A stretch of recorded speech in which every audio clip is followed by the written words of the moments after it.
Good morning students. आज हम BA द्वितीय वर्ष के प्रथम प्रश्न पत्र समष्टि अर्थशास्त्र में कुछ मूलभूत अवधारणाओं के बारे में जानकारी प्राप्त करेंगे। समष्टि अर्थशास्त्र को समझने के लिए इन कुछ आधारभूत अवधारणाओं को जानना आवश्यक है। उनमें हम स्टॉक और प्रवाह, आर्थिक मॉडल, प्रत्याशित एवं वास्तविक चर, आंशिक एवं सामान्य संतुलन, इन मूलभूत अवधारणाओं के बारे में जानकारी प्राप्त करेंगे। सबसे पहले हम देखते हैं स्टॉक एवं प्रवाह। स्टॉक चर राशि किसी निर्दिष्ट समय बिंदु पर मापी जाती है। एक निर्दिष्ट समय पर एक वस्तु की संचय की गई मात्रा स्टॉक कहलाती है। जैसे गेहूँ, कोयला आदि वस्तुओं की मात्रा जो किसी विशेष दिन या समय पर पाई जाती है, इसे स्टॉक कहते हैं। दूसरा है कि प्रवाह क्या है। प्रवाह जो पीरियड ऑफ टाइम से संबंधित है, अर्थात एक वस्तु के चालू उत्पादन की मात्रा जो बाजार से गति करती है, उसे प्रवाह कहते हैं। जैसे ये गेहूँ, चावल आदि ये जो विभिन्न वस्तुएं हैं, इनकी चालू पूर्ति या उत्पादन जो प्रतिदिन, साप्ताहिक, मासिक या वार्षिक जो बाजार में या मंडी में बेचा या खरीदा जाता है, वह प्रवाह को व्यक्त करता है या उसे प्रवाह कहते हैं। अर्थात स्टॉक एक समय बिंदु पर है और जो प्रवाह चरों की जो माप है वो एक निश्चित समयावधि में की जाती है। जो स्टॉक एवं प्रवाह की धारणा है वो व्यष्टि एवं समष्टि दोनों अर्थशास्त्रों के विश्लेषण में प्रयोग होती है। समष्टि आर्थिक प्रवाह चरों में राष्ट्रीय आय, कुल उत्पादन, उपभोग, निवेश, मजदूरी, लाभ आदि को, जबकि जो स्टॉक चर है उसमें मुद्रा की कुल पूर्ति, धन संपदा, इन्वेंट्री, पूंजी, स्टॉक आदि को हम शामिल करते हैं। जो समष्टि प्रवाह व जो स्टॉक मात्राओं को हम मौद्रिक रूप से व्यक्त करते हैं, जबकि व्यष्टि अर्थशास्त्र में वस्तु की बाजार मांग एवं पूर्ति की जो सूचियां हैं वो हमें प्रवाह चर राशियों का बोध कराती हैं। जबकि किसी समय विशेष में या दिन विशेष में बाजार में उपलब्ध वस्तु की कुल पूर्ति मात्रा एक स्टॉक राशि है। ये व्यक्तिगत या व्यष्टिगत आर्थिक प्रवाह व स्टॉक राशियाँ वास्तविक रूप में व्यक्त की जाती है। अर्थात व्यष्टि अर्थशास्त्र की जो स्टॉक प्रवाह और स्टॉक राशियाँ हैं वो वास्तविक रूप में, और समष्टि अर्थशास्त्र की जो स्टॉक व प्रवाह मात्राएं हैं उनको मौद्रिक रूप में व्यक्त किया जाता है। जैसे हम एग्जाम्पल दे सकते हैं कि बचतें स्टॉक होती है और बचत प्रवाह होती है। किसी व्यक्ति द्वारा एक मास में की गई एक बचत तो प्रवाह है, जबकि किसी दिन उनकी कुल बचतें स्टॉक होती है। धन स्टॉक है और प्रवाह आय एक प्रवाह है। मुद्रा एक स्टॉक है और जो मुद्रा का व्यय है वो प्रवाह है। पूंजी एक स्टॉक होती है और एक वर्ष में होने वाला जो निवेश है या जो पूंजी निर्माण की राशि है वो प्रवाह होती है। यद्यपि स्टॉक चरों में परिवर्तन साधारणतः प्रवाह चरों के कारण होते हैं, परंतु फिर भी प्रवाह चरों का आकार भी आंशिक रूप से स्टॉक चरों में परिवर्तन का परिणाम हो सकता है।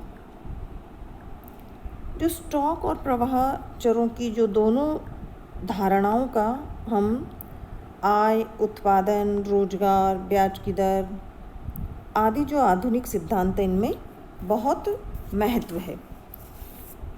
अब हम दूसरा देखते हैं कि आर्थिक मॉडल क्या है। आर्थिक मॉडल आर्थिक संबंधों का एक समूह है। एक समष्टि आर्थिक मॉडल वास्तविक जगत का जानबूझकर हमें एक सरल चित्र प्रस्तुत करता है। इसमें एक समूह या आर्थिक संबंधों के समूह शामिल होते हैं, जिनमें एक चर शामिल होता है जो मॉडल के किसी अन्य संबंध में भी पाया जा सकता है या निहित होता है।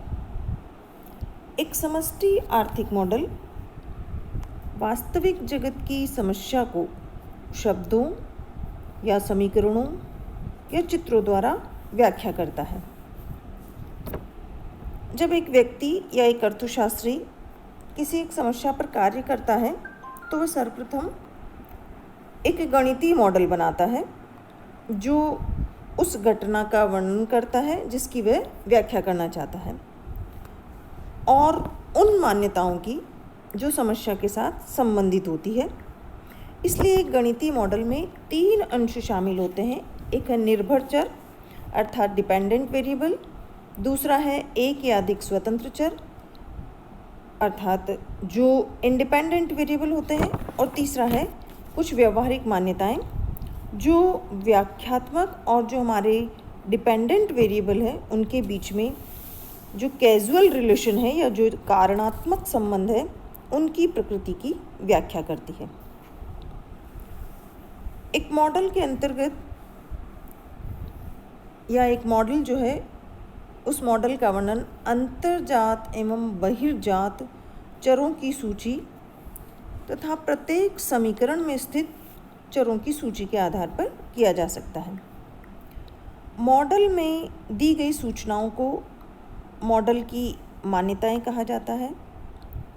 ये जो मॉडल है वो या तो साम्य स्थिति के दिग्दर्शक होते हैं या पूर्वानुमानक मॉडल हो सकते हैं, और जो किसी भी मॉडल की उपयोगिता या जो उसकी उपाय देता है वो उसके द्वारा प्रतिपादित अनुभव मूलक परिणामों पर निर्भर करती है। सभी आर्थिक मॉडल साम्य मॉडल नहीं होते।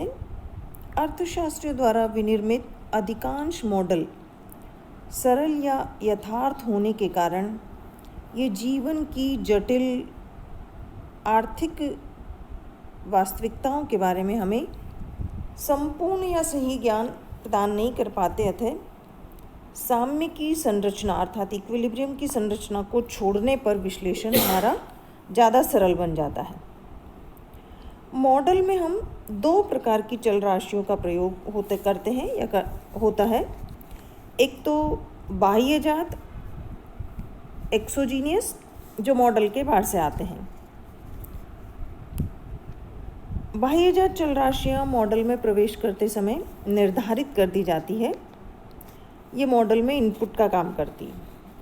और दूसरा है अंतर्जात चल राशियाँ जो मॉडल के अंदर होती हैं अर्थात मॉडल के अंदर से निर्धारित होती है, जिन्हें मॉडल समझाने का प्रयास करता है और ये मॉडल की आउटपुट होती हैं। बाह्यजात चल राशियाँ अंतर्जात चल राशियों को प्रभावित भी करती हैं। इस प्रकार मॉडल के निर्माण में विभिन्न धारणाओं का हम प्रयोग करते हैं, जैसे चर हैं। चर में इंडोजीनियस और एक्सोजीनियस चर होते हैं, फिर कांस्टेंट्स होते हैं, पैरामीटर्स होते हैं, सेट ऑफ अजम्पशंस होती हैं, उनके फंक्शनल रिलेशन होते हैं, और फिर जो हम समीकरण हैं उनके माध्यम से उनको समझाने का प्रयास करते हैं। और ये समीकरण हमारे 3 प्रकार के हो सकते हैं, पारिभाषिक, व्यवहारिक और संतुलन समीकरण। तो इस प्रकार से हम आर्थिक मॉडल के माध्यम से हमारी विभिन्न समस्याओं को सरल तरीके से समझाने का प्रयास कर सकते हैं। फिर तीसरा है हमारा प्रत्याशित तथा वास्तविक चर। ये जो शब्द हैं प्रत्याशित और वास्तविक अर्थात एक्स एंटे एंड एक्सपोज्ड, अर्थशास्त्र में इन शब्दों का प्रयोग सबसे पहले अर्थात प्रत्याशित और वास्तविक शब्दों का प्रयोग सबसे पहले स्टॉकहोम स्वीडन संप्रदाय के अर्थशास्त्रियों ने प्रारंभ किया था। इन शब्दों का प्रयोग असंतुलन से संतुलन की ओर जाने की स्थिति में किया जाता है। तो प्रत्याशित चर वे चर होते हैं जो पूर्वानुमानित या इच्छित या आयोजित हो और इनका एक ही अर्थ है। और दूसरी ओर जो वास्तविक चर हैं, जो यथार्थ चर होते हैं, वे वास्तविक या प्राप्त किए गए हों।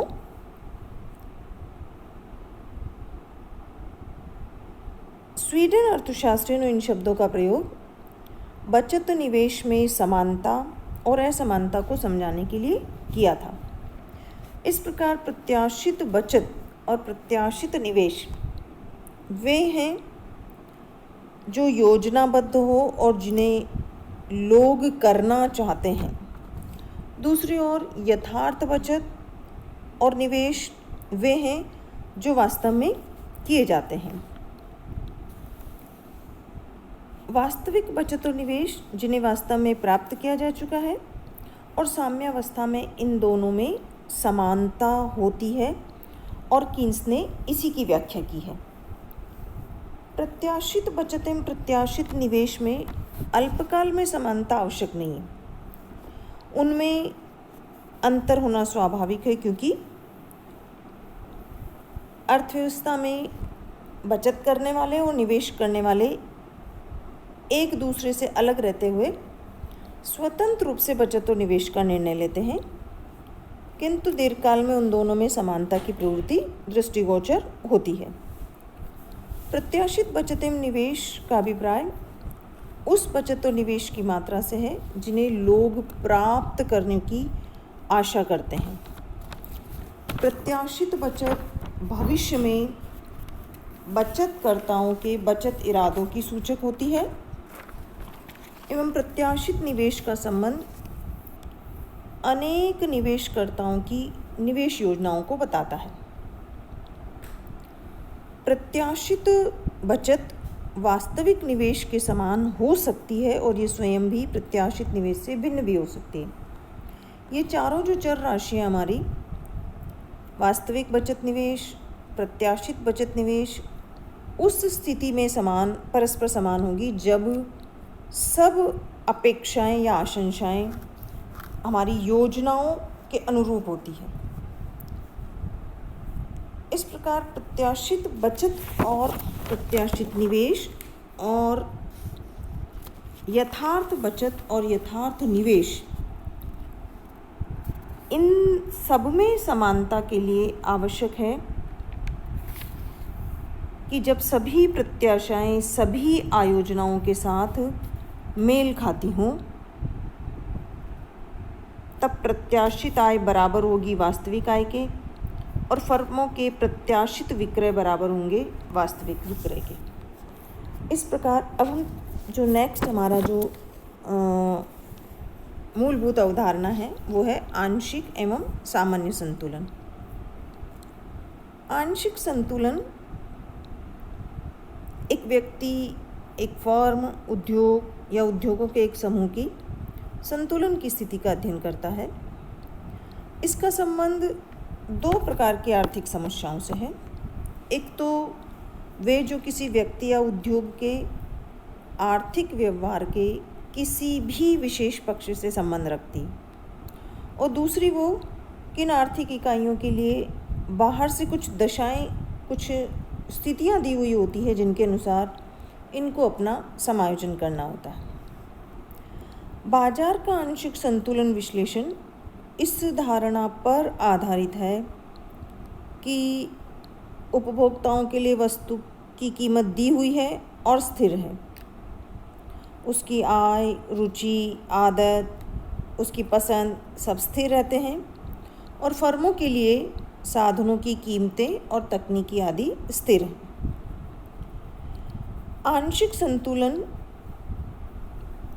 किसी वस्तु और सेवा की कीमत में परिवर्तन के कारणों का, अर्थात वो कैसे बदलती, उनके कारणों का विश्लेषण करने में हमें सहयोग प्रदान करता है। ये व्यवहारिक समस्याओं को हल करने के लिए आर्थिक व्यवस्था के सामान्य कार्यकरण को समझने के लिए हमारे लिए आवश्यक साधन है।